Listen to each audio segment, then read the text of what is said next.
جس میں مصطفیٰ اور احد بیٹھے نظر آئے۔ ان کے چہروں پر جھاگ کی مدد سے داڑھی مونچھیں بنی تھیں۔ ادھر کیا ہو رہا ہے؟ اچانک سے زارب کی آواز پر وہ ڈر کر مڑی۔ گیلے فرش پر پاؤں پھسلا۔ وہ مصطفیٰ اور احد کے درمیان ٹب میں گری۔ 2 سیکنڈ لگے سب کو نئے پیدا ہونے والی صورتحال سمجھنے میں۔ اگلے لمحے مصطفیٰ اور زارب کے ساتھ ساتھ احد بھی ہنس ہنس کر دوہرا ہو رہا تھا۔ عافیہ شرمندگی کے مارے اپنی جگہ سے اٹھی بھی نہ، ویسے ہی پانی میں بیٹھی رہیں، ٹانگیں باہر لٹک رہی تھیں۔ احد کو موقع مل گیا، وہ اپنی جگہ سے اٹھ کر اس کی گود میں بیٹھ گیا۔ وہ چاہ رہی تھی کہ زارب ادھر سے ہٹے تو وہ پانی سے باہر آئے، سارے کپڑے تو بھیگ ہی چکے تھے، مگر زارب باہر جانے کے بجائے اندر آ گیا اور جھاگ لے کر عافیہ کی داڑھی مونچھیں بنائیں اور بولا، اب تصویر مکمل ہے۔ ساتھ ہی جیب سے موبائل نکال کر 3-4 مختلف پوز میں تصویریں لیں۔ فون واپس جیب میں ڈالتے ہوئے وہ بات جس کے لیے وہ آیا تھا، اس کے دوستوں کو ڈنر پر لے جانا ہے یا لنچ پر؟ سوال سیدھا اسی سے کیا گیا، اس لیے مجبوراً جواب بھی اسے ہی دینا پڑا۔ یہ الگ بات کہ نہ سر اٹھایا نہ نظر ملائی۔ وہ میں سوچ رہی تھی اگر آپ کو برا نہ لگے تو مصطفیٰ کے دوستوں کا گھر بلا لیں، سارا دن رہ لیں گے، میں کھانا وغیرہ بنا لوں گی۔ اس کی آواز اتنی کم تھی کہ وہ بمشکل سن پایا اور فوراً اگلا سوال کیا، اور آپ کے زرخیز دماغ میں یہ خیال شریف کیوں آیا؟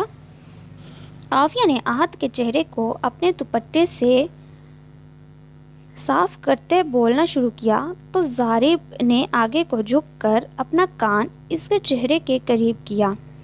عافیہ بالکل ہی خاموش ہو گئی۔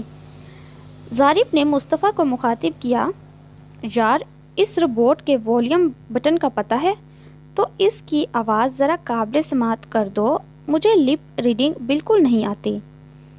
مصطفیٰ کو یہ بات ناگوار گزری، تب ہی بولا، پاپا آپ ان کو بولنے دیں گے تو نا؟ زارب نے سیٹی مار کر بھویں اچکائیں اور عافیہ کو دیکھا۔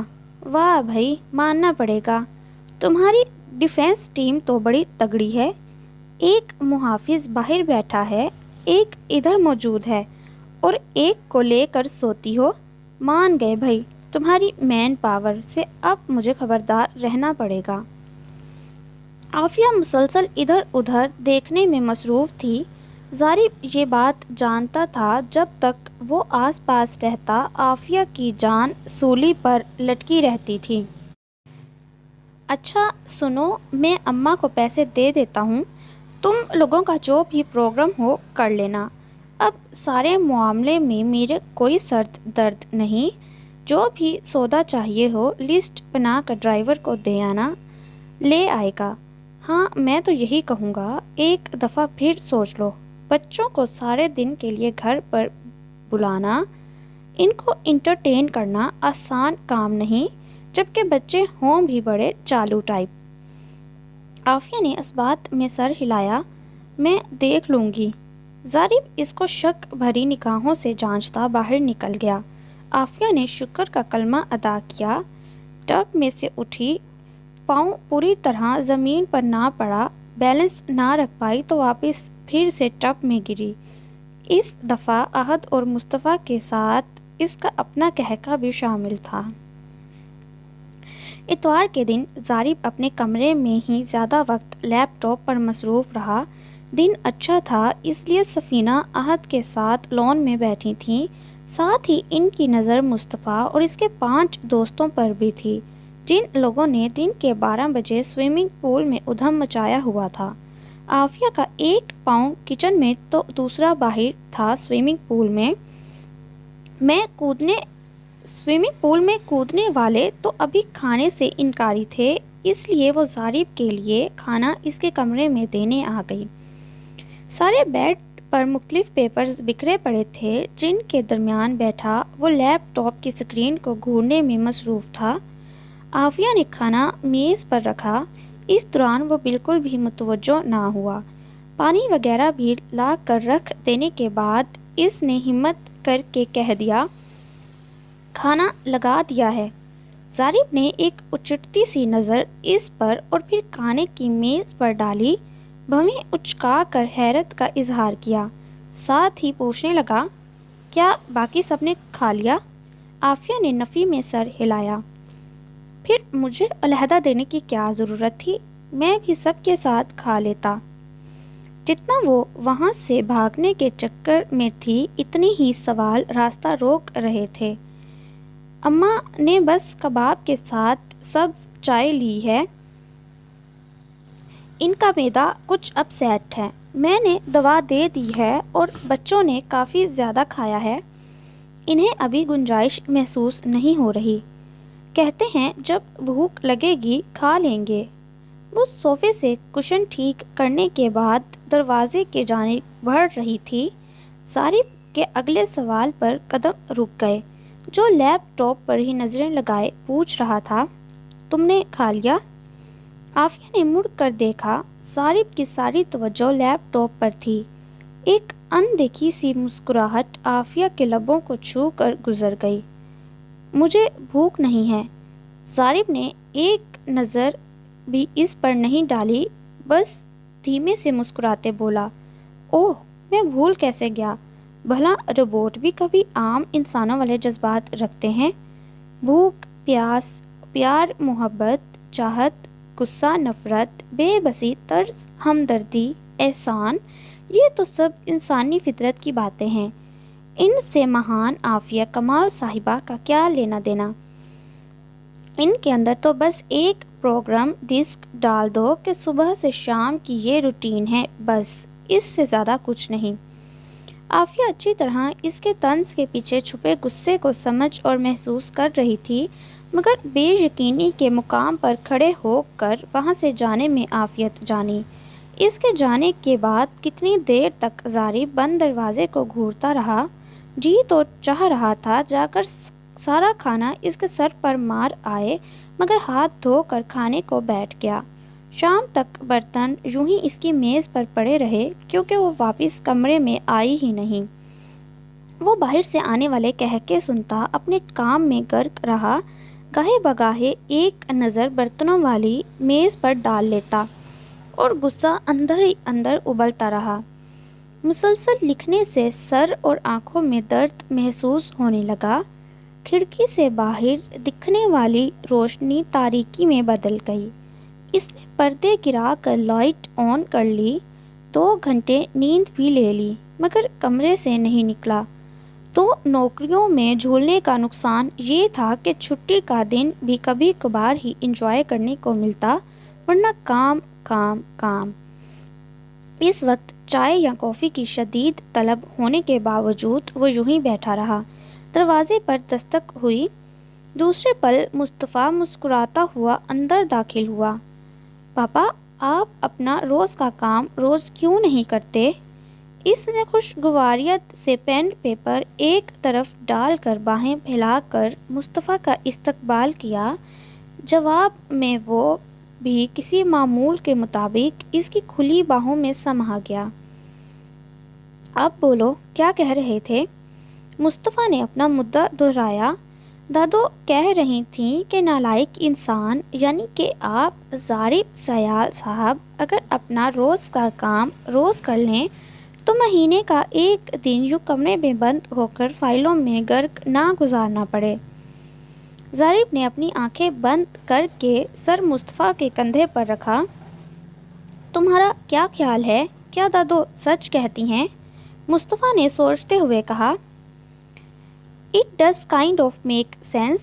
You are working since the morning and now it's 8 o'clock of night and you are still working.